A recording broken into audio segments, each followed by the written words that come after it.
Making The Matrix was a life-changing experience, and it taught us something really profound about making art. Making art is transformational. If you bring your heart and everything in it, it changes.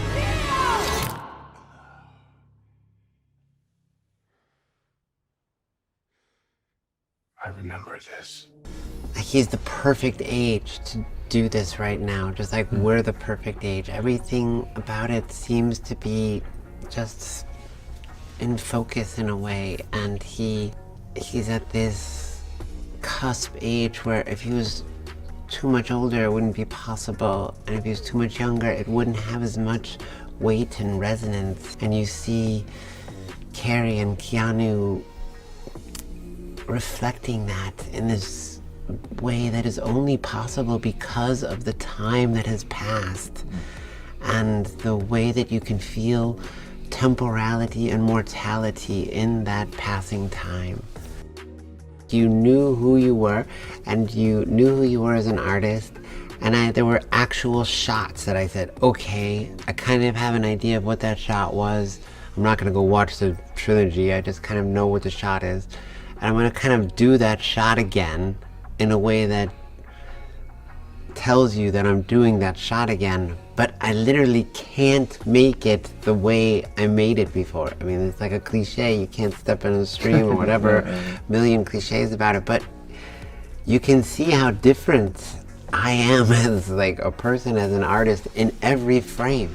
It's like crazy how different it is.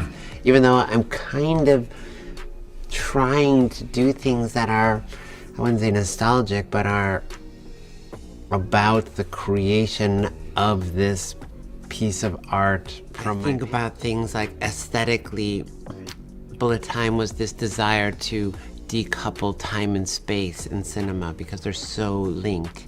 And I was trying to look for a freedom that didn't exist for this character, and that character is trying to, you know, get free of the system of control that is also true for cameras and movement in space. And I was like, I just want to move a camera in a way that's faster than a camera can travel in our thus learned aesthetic minds. It all comes from this emotional place.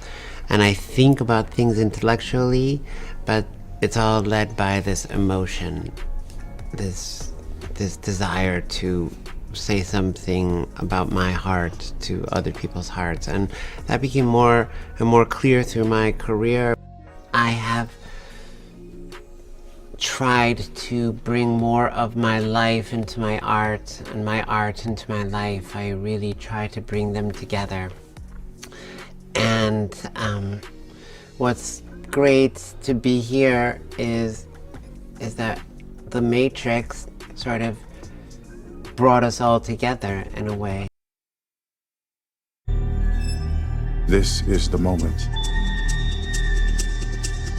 for you to show us what is real.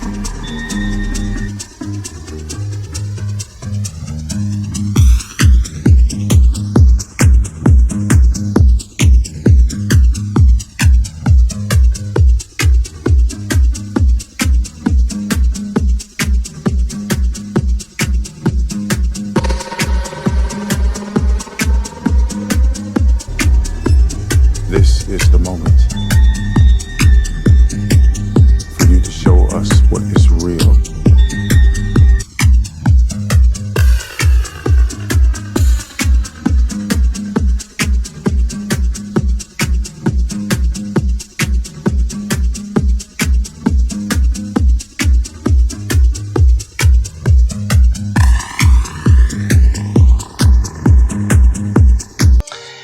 We're giving it up for a lot of reasons, some personal. You know, I have a responsibility, I feel, to a GLBT community, and my brother is very supportive, and he's been very supportive. In the post-process, you begin taking little parts or inflections or words and creating a performance, you know? I mean, legendary stories about this throughout the history of cinema. So, yeah. Performance is always created in the editing room. It seems that you've been living two lives. One of these lives has a future, and one of them does not. The nature of our immortal lives is in the consequence of our words and deeds. The fundament upon all our knowledge and learning rests is the inexplicable. We're always interested, as storytellers, all three of us, in the nature of that inexplicability.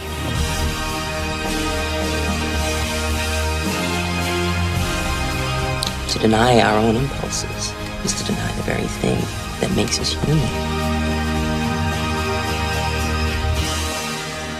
I think anyone who goes through something so difficult, you become detached from that somewhat, and you're just like, you're so insulated by your experience, and it's so intense, and you're trying to make everything perfect, and you can't look up, and then suddenly he was like, look up, look up.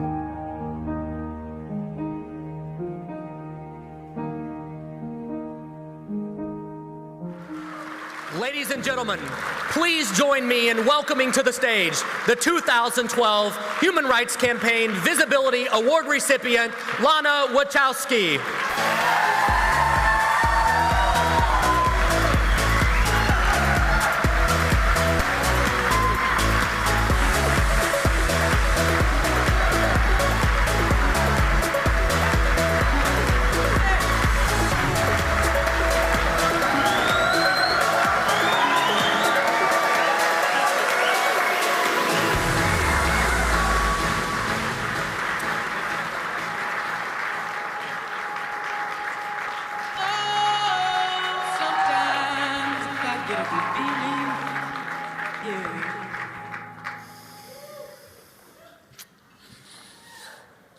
I'm gonna make a sequel to that little intro, I think.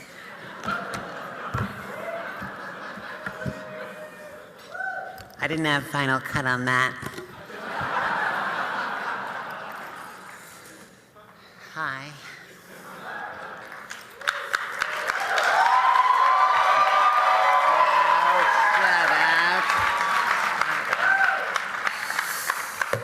I also didn't get my homework in time.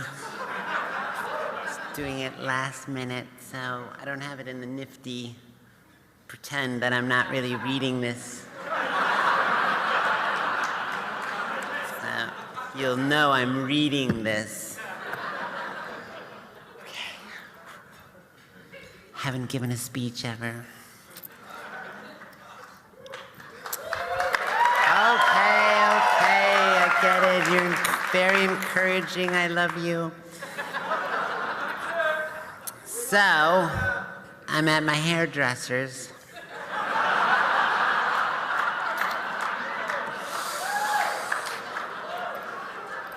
He's gay, go figure. And he's asking me about this event, and I say, yeah, the HRC wants to give me an award. Really, he says. Award for what? I say, well, I guess kind of for being myself.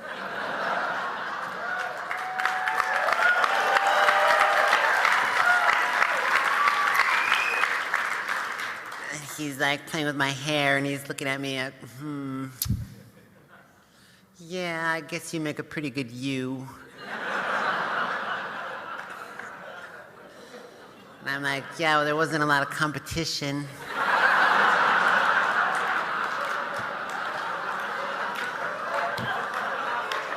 And then because he's a catty bitch, he goes, yeah, good thing, just imagine if you had lost.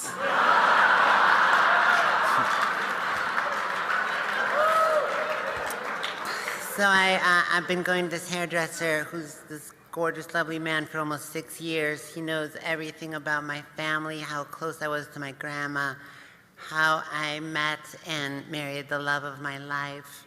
He did our hair for our wedding 3 years ago. He's seen the drunken, pornographic pictures of our honeymoon in Mykonos.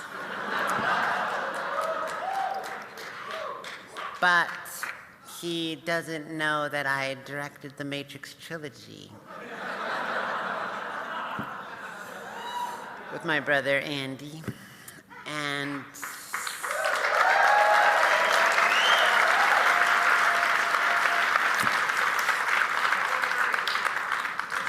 So he knows all about who I am, but he doesn't know what I do.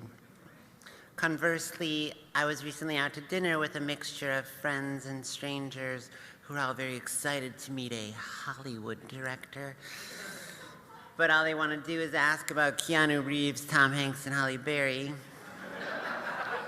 And throughout the dinner, they repeatedly refer to me as he or one of the Wachowski brothers. Sometimes using half my name, La.